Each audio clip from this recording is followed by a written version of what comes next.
بہت بہت شکریہ۔ اس کے بعد جو ہے میں ایک ایسی شخصیت کا تعارف آپ کے سامنے پیش کرنے جا رہا ہوں جو خواجہ مسیح الدین کے نام سے جانے جاتے ہیں۔ آپ کا قلمی نام جناب ابو النبیل خواجہ مسیح الدین ہے اور آپ ریاست تلنگانہ حیدرآباد سے تعارف رکھتے ہیں، اور تعلیم میں جو دیکھتے ہیں آپ نے عثمانیہ یونیورسٹی سے گریجویٹ کی تعلیم حاصل کی، اور ان کا جو پسندیدہ مشغلہ رہا ہے وہ افسانہ نگاری ہے، اور ساتھ ہی ساتھ آپ ایک افسانہ نگار کے ساتھ ساتھ جو ہے آپ ایک بہت ہی معروف شاعر ہیں۔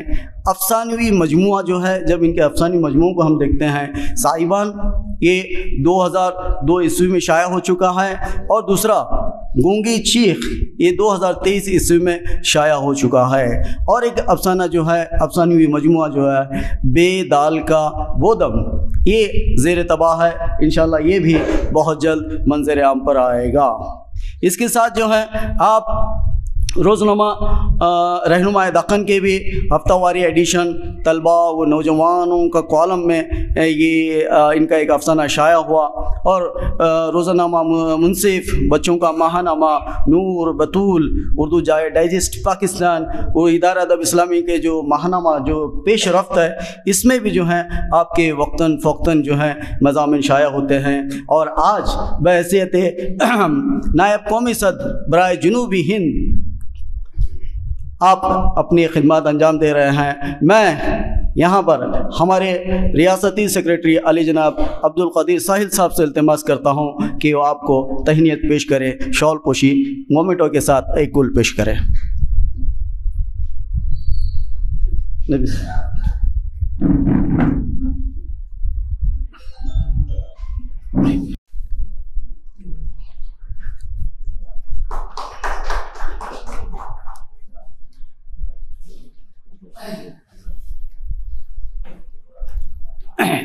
بہت بہت شکریہ۔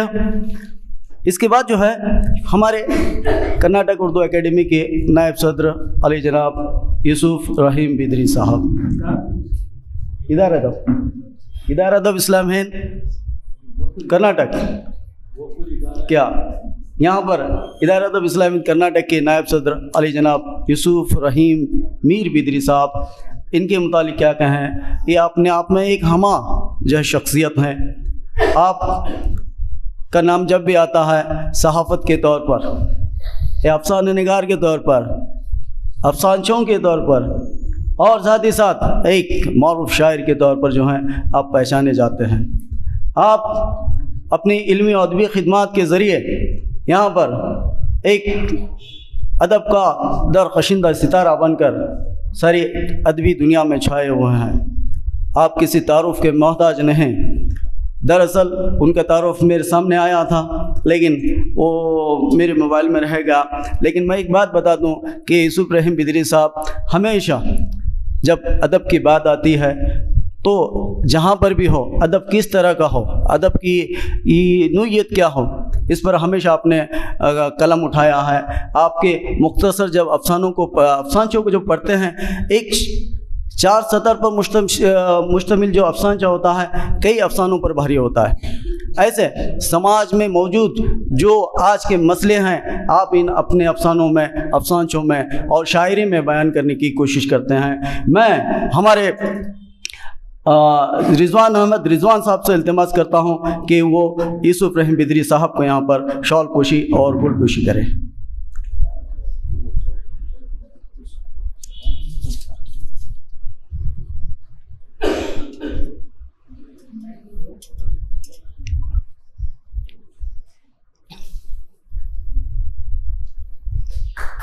بہت بہت شکریہ۔ اس کے بعد جو ہے یہاں پر ایک شخصیت جنہوں نے ہمیشہ ہمارا تعاون فرمایا، جن کی جو ہے جب رائے آتی ہے تو ادارہ ادب کے لیے جو ہے یہ مشعل راہ ثابت ہوتی ہے۔ جب بھی کوئی مسودہ یا کوئی پروگرام کی تفصیل آپ کے سامنے ہم رکھتے ہیں تو یہ بلا بڑے شوق کے ساتھ، بڑی ہمت ہماری بڑھاتے ہوئے ہمارے کارناموں کو، ہمارے کاموں کو آگے بڑھاتے ہیں۔ وہ ہیں ادارے